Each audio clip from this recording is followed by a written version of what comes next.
चरणों में कोटि कोटि प्रणाम। अगर आपकी आज्ञा हो तो कार्तिक व्रत रख लें। कौन?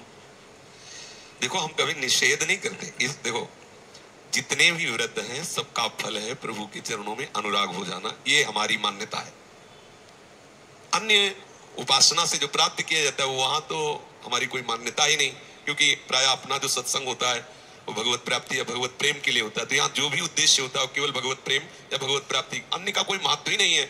तो अब जैसे कोई हमसे कहे हम अनुष्ठान ऐसा करें वैसा करें, हमें कोई निषेध नहीं, पर उसका लक्ष्य होना चाहिए प्रिया प्रीतम का प्रेम प्राप्त करना। और प्रिया प्रीतम के प्राप्त करने के कोई भी, जैसे कार्तिक में हम ये नियम लेते हैं, तो अगहन में कौन से नियम? पूष में क्यों नहीं? माह में, फागुन में क्यों नहीं? चैत में क्यों नहीं? इनमें क्या निषेध है? कार्तिक में तो नियम निर्वाह किया, बोले अब हो गया नियम पूर्ण, कार्तिक का मास पूरा हुआ, अब जय श्री राधे आनंद, और दूसरे दिन प्रमाद में मृत्यु हो गई। फिर हमारा प्रतिपल अनुष्ठान है, हमारी प्रतिदिन प्रति महीने रात दिवस हर समय हम अनुष्ठान में रहते हैं। एक क्षण भी अनुष्ठान से विलग्न, खूब अनुष्ठान करो, लेकिन सतत भगवत अनुष्ठान में रहो। किसी एक दिन, किसी एक महीने, मान लो जो गृहस्थी में संसार में उनकी बात अलग। हम यहाँ, जब हम यहाँ कोई आता है ना, तो मुझे लगता है, अपनी सोच है ना, कि ये सब लाडली जू के द्वारा घसीटे गए हैं। प्यारी जू इनको घसीट के लाई, तो प्यारी जू पसंद किए तभी तो घसीट के लाई। उनमें पूरी भीड़ में जिनको घसीट के लाई तो प्यारी जू ही तो लाई, क्योंकि श्री राधिका कृपा बिन सबके मनन अगम। यहाँ शरीर से आने की क्या मन से भी नहीं सोच सकते वृंदावन के लिए, यदि लाडली जू का इशारा न हो आपको। तो जब लाडली जू का इशारा हो गया तो लाडली जू मिलना चाहती, जब वो मिलना चाहती तो यहाँ वही बात होगी जिससे लाडली जू मिलेगी, अन्य का तो यहाँ कोई महत्व नहीं। तो हम कार्तिक भर खूब उत्साह पूर्वक साधन भजन किए, और फिर कार्तिक के बाद जो अगला महीना आया मार्गशीर्ष मार्ग अगहन, अब उसमें क्या करें? 12 महीना अनुष्ठान जिस पद्धति से अच्छा, ये उनके लिए ज्यादा उत्साह पूर्वक है।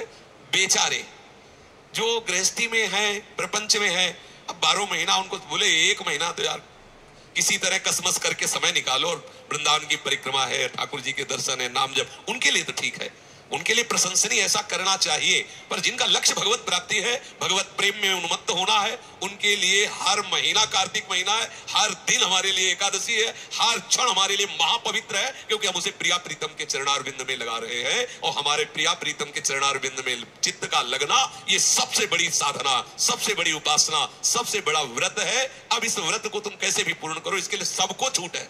जैसे कोई माई बहन कहती है कि करवा चौथ को हम क्या करें, वो ऐसे ही रहो जैसे सब माताएं रहती है, आप वैसे ही भावना। लेकिन हमारे दूल्हा राधा वल्लभ लाल, हम करवा चौथ राधा वल्लभ दूल्हा के लिए रह रहे, संसारिक पति के रूप में हमारा प्रीतम ही है, उसकी भावना हो गई है, हमारी मार्ग की सिद्धि हो गई। हम उस व्रत को ले आए प्रेम मार्ग में, और सामने पांच भौतिक शरीर में आसक्ति करके वो एक साधारण सा व्रत हुआ, उसका कोई खास बात नहीं है।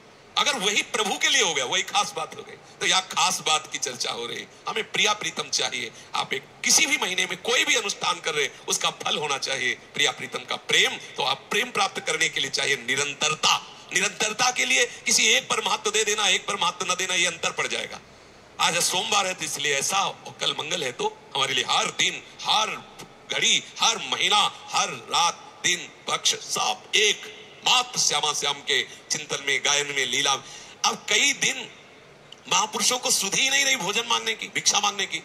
तो 2 दिन में, 3 दिन में, 4 दिन में जो सुध आई, तब व्रत नहीं है, लेकिन अपने आप व्रत हो रहा। दूजे तीजे जो जुड़े साग पात कछुआ, उधर में रात लाडली लाल के अनुराग रंग में डूबे हुए। अगर हम किसी एक दिन का महत्व रखते हैं तो दूसरे दिन शिथिलता आ जाएगी। जैसे अन्यत्र कहीं दीक्षा ली जाए तो नियम बताए जाते हैं कि आप 4 घंटे इतने माला, ऐसा ऐसा, लेकिन यहां हम कभी नहीं कहते। जानते हो क्यों नहीं कहते? 2 कारण। पहली बात कि आप दीक्षा ले रहे हो तो खुद उत्सुक हो भजन मार्ग में चलने के लिए। अगर हमने आपको समय और नियत संख्या बता दी, आपने नहीं किया तो गुरु अपराध लगेगा।